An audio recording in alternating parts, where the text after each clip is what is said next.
आप अपने अस्पतालों की हालत देख लें। इस वक्त ये है कि वहाँ पर तमाम जो है हमारे फैसलाबाद की हॉस्पिटल्स की ये हालत है। एक्सरे डिपार्टमेंट बंद पड़े हैं, आपकी एनेस्थीसिया की मशीनें बंद पड़ी हैं, ऑपरेशन थिएटर्स बंद पड़े हैं, और जो ये डॉक्टर्स हैं ये प्राइवेट प्रैक्टिस कर रहे हैं। आप रीवैम्पिंग कर रहे हैं करोड़ों अरबों रुपये लगाकर उसके टाइलों पर। इसका मेरा ख्याल है कि ये क्योंकि ये फॉर्म 47 की जो पैदावार हुकूमत है ये बुरी तरह नाकाम हो गई है, और ये किसी वक्त भी मेरा ख्याल है ये सिस्टम वाइंड अप हो सकता है।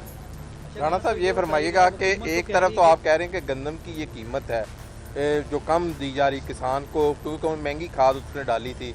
दूसरी तरफ जो है लाहौर के अंदर रोटी जो है 20 रुपए की जो हुकूमती नोटिफिकेशन है, क्या कहेंगे ये कितना फ़र्क है? नहीं जी, देखें मेरा ख्याल है कहने किसी कहीं नहीं मिलेगी, ये आपको मिलेगी नहीं। और सबसे अफसोसनाक बात ये है कि मैं बतौर जिम्मेदार कह रहा हूँ कि अगर मेरी 100 एकड़ ज़मीन में से अगर ये 3 एकड़ का बारदाना देंगे तो मैं क्या करूँगा। उसके बाद ये फ्लावर मिल्स को जाती हैं, वो जो आप हम लोग खाते हैं उसमें से सूजी भी मैदा भी सब कुछ निकला हुआ होता है, उसकी न्यूट्रिशन वैल्यू भी नहीं होती है। इसके ये सिर्फ ये इस तरह ही है जैसे कि आप किसी ब्यूटी पार्लर पे जाते हैं तो वह बाहर निकलते हैं, उसका बच्चा भी नहीं जानता ये मेरी माँ है। ये इसी तरह का ये मैं कहूँगा शो बिजनेस कर रहे हैं, और ये बुरी तरह नाकाम है, इनका इंटरेस्ट कोई नहीं है। आज आप भी देखेंगे कि रिक्विजिशन है, आप यहाँ पर ये मेंबरान आए, हमारी तजावीज़ सुने, हमारी तनकीद सुने। अगर हमको गलत बात कह रहे हैं तो उस पर को हमें पूछना चाहिए कि आप गलत कह रहे हैं। ये बड़ा ही लम्हा फिक्री है, अफसोसनाक है। हमारा काम लेजिस्लेशन है, उस पर हमने कोई तवज्जो नहीं कर रहे हैं। तो मेरी आप सबसे यही गुजारिश है कि आप इन इशूज़ को, जो हमारे बुनियादी इशूज़ हैं, महंगाई है, बेरोज़गारी है, लाकानूनियत है, ये अब डीजल पेट्रोल का कर लिया, ये किराए बढ़ेंगे। और ये कभी आज तक सुना है कि 1 रुपया कम होता है 5 रुपये बढ़ जाते हैं। 8.5 रुपये अगर डीजल बढ़ा है तो ज़िम्मेदार का डीजल भी कीमत बढ़ जाएगी, किराए भी बढ़ जाएंगे और दुकानदार कर लेंगे।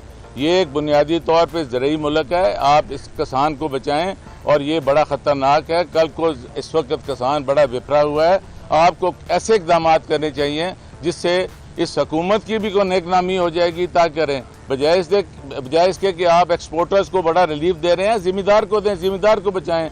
1947 में जब पाकिस्तान बना है तो सबसे फर्टाइल लैंड और इरीगेशन सिस्टम इसका था।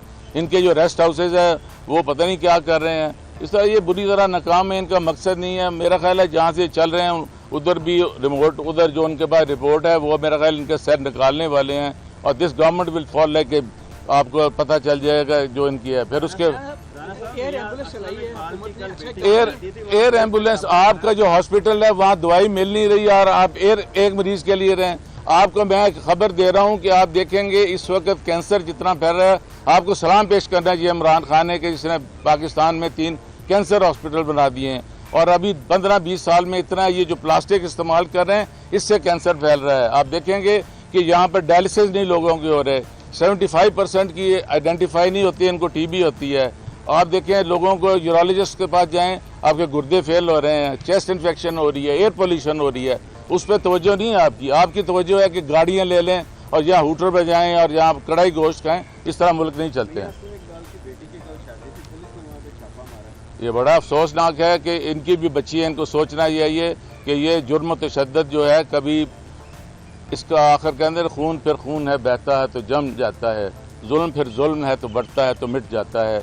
मेरा भाई है, उसकी बड़ी कल वो वहाँ हम भी वहाँ थे, सारे करना साहब भी थे, सारे हमारे दोस्त गए हुए थे, और बड़ा ही एक हमारे लिए एक बड़ा ही अच्छा शगुन था कि वो आ गए हैं। इंशाल्लाह वो इधर भी आएंगे और हम भरपूर तरीके से हम सब मिलकर, हमारे पार्लिमानी लीडर हैं, और हम पूरे पुरजोर तरीके से इंशाल्लाह इनकी हुकूमत की जो नाहलियाँ जो है लले तले हैं उनको बताएंगे भी, और इंशाल्लाह उसका हल भी निकालेंगे।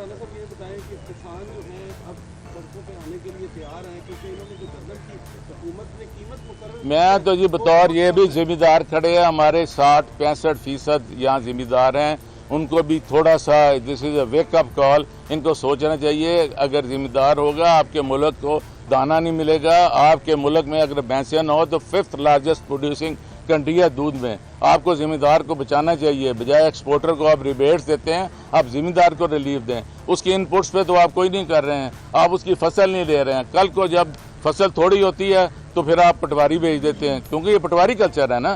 तो इसलिए मेरी गुजारिश ये है कि इनको जिम्मेदार को बचाने के लिए फिल फौर और फौरी करने चाहिए। ये नहीं है कि जी ये अपनी उधर वज़ीर आज़म साहब ने 4-4 तनख्वाहें दे दी हैं कमर्शियल बैंक से लोन लेकर, तो आप क्या इधर नहीं कर सकते हैं?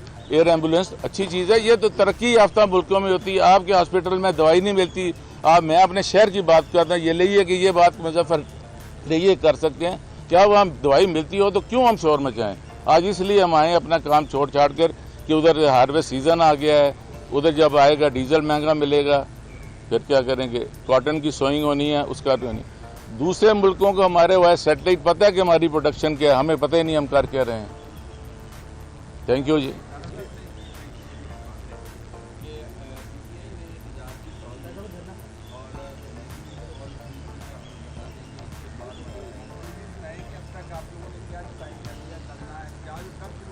देखें जी, इसकी फेजेज़ होती हैं एहतजाज की। पहला एहतजाज है कि हम इधर आए हैं असम्बली में, यहाँ पर हम अपने सारे इश्यूज़ उठाएंगे।